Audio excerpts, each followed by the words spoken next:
എൻ്റെ എല്ലാ പ്രശ്നത്തിൻ്റെയും ഉത്തരവാദി ഞാൻ തന്നെയാണ് എന്നെനിക്ക് മനസ്സിലായി. അന്ന് ഞാൻ എന്ത് ചെയ്തു? ഞാനാണ് എൻ്റെ യഥാർത്ഥ പ്രശ്നമെന്ന് തിരിച്ചറിഞ്ഞു.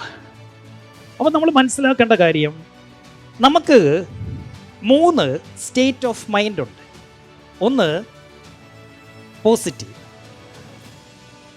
2 നെഗറ്റീവ്, 3 ന്യൂട്രൽ.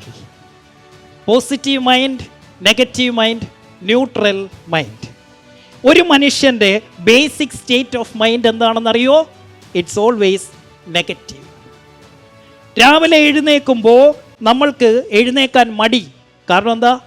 രാവിലെ മനുഷ്യൻ ബേസിക്കലി എന്താണ്? നെഗറ്റീവായിരിക്കും. പർപ്പസ്ഫുള്ളി നമ്മൾ എന്ത് ചെയ്യണം? ഇതിനെ പോസിറ്റീവ് ആക്കി എടുക്കണം. അതിന് രാവിലെ നമ്മൾ എക്സർസൈസ് ചെയ്യുമ്പോൾ നമ്മളുടെ ഈ എനർജി മാറും. നമ്മളൊരു ബുക്ക് വായിക്കുമ്പോൾ നമ്മളുടെ എനർജി മാറും. നമ്മളൊരു വീഡിയോ കാണുമ്പോൾ, ഒരു മോട്ടിവേഷണൽ വീഡിയോ കാണുമ്പോൾ, നമ്മളൊന്ന് പ്രാർത്ഥിക്കുമ്പോൾ, അമ്പലത്തിലോ പള്ളിയിലോ അല്ലെങ്കിൽ വീട്ടിലായിക്കോട്ടെ, നിസ്കരിക്കുമ്പോൾ, വിളക്ക് കത്തിച്ച് വെച്ച് പ്രാർത്ഥിക്കുമ്പോൾ ഈ നെഗറ്റിവിറ്റിയിൽ നിന്ന് രാവിലെ നമ്മൾ ന്യൂട്രലാകും. എന്നിട്ട് നമ്മൾ ആക്ഷൻ എടുക്കുമ്പോൾ ഇറ്റ് വിൽ ബി പോസിറ്റീവ്. അപ്പോൾ രാവിലെ എന്ത് ചെയ്യണം? പർപ്പസ്ഫുള്ളി നെഗറ്റീവിൽ നിന്ന് ന്യൂട്രലാക്കാൻ നമ്മളുടെ മോർണിംഗ് റുട്ടീൻസ് കറക്റ്റ് ചെയ്യണം. Static state of mind negative ആയതുകൊണ്ടാണ് നമുക്ക് ഈ സോഷ്യൽ മീഡിയയിലായിക്കോട്ടെ, വാർത്തകളിലായിക്കോട്ടെ, എല്ലാവർക്കും ഇഷ്ടം എന്ത് കേൾക്കാനാ? നെഗറ്റീവ്. ഒരാളെക്കുറിച്ച് ഒരു നെഗറ്റീവ് കാര്യം കേട്ടു, അയാളുടെ മോൾ ഒരുത്തൻ്റെ കൂടെ ഒളിച്ചോടി. അപ്പോഴത്തേന് പിന്നെ അങ്ങ് ഇൻട്രസ്റ്റ്. ആരുടെ കൂടെ പോയെ? എവിടെ പോയെ? എങ്ങനെയായിരുന്നു അവൾ പോയെ? കണ്ടായിരുന്നോ? കിട്ടിയായിരുന്നോ? ആ കൊച്ചിന് പരീക്ഷയ്ക്ക് 1ാം റാങ്ക് കിട്ടി. പിന്നെ ഇനി ഫ്ലെക്സ് കണ്ട് കണ്ട് കണ്ട് മടുക്കും. പോസിറ്റീവ് കേട്ടപ്പോൾ അതിനെക്കുറിച്ച് ഒന്നും കേൾക്കണ്ട. അതെന്ത് പഠിച്ചാ, എവിടാ പഠിച്ചത്, എങ്ങനെ അതിന് കിട്ടിയത്, എത്ര പേര് എഴുതിയ പരീക്ഷയിലെ 1ാം റാങ്ക് കിട്ടി, ഇതൊന്നും ചോദിക്കത്തില്ല. പക്ഷെ ഒളിച്ചോടിയ കാര്യത്തിൽ എല്ലാം ചോദിക്കും. ഈ നെഗറ്റീവ് കേൾക്കാൻ മനുഷ്യന് ഇഷ്ടമാണ്. കാരണം എന്താ? സ്റ്റാറ്റിക് സ്റ്റേറ്റ് ഓഫ് മൈൻഡ് നെഗറ്റീവാണ്. അപ്പം നമ്മളൊരു കാര്യം മനസ്സിലാക്കണം, നമ്മളുടെ ലോകം നമുക്ക് ചുറ്റും നെഗറ്റീവുകൾ കൊണ്ട് നിറഞ്ഞിരിക്കുക.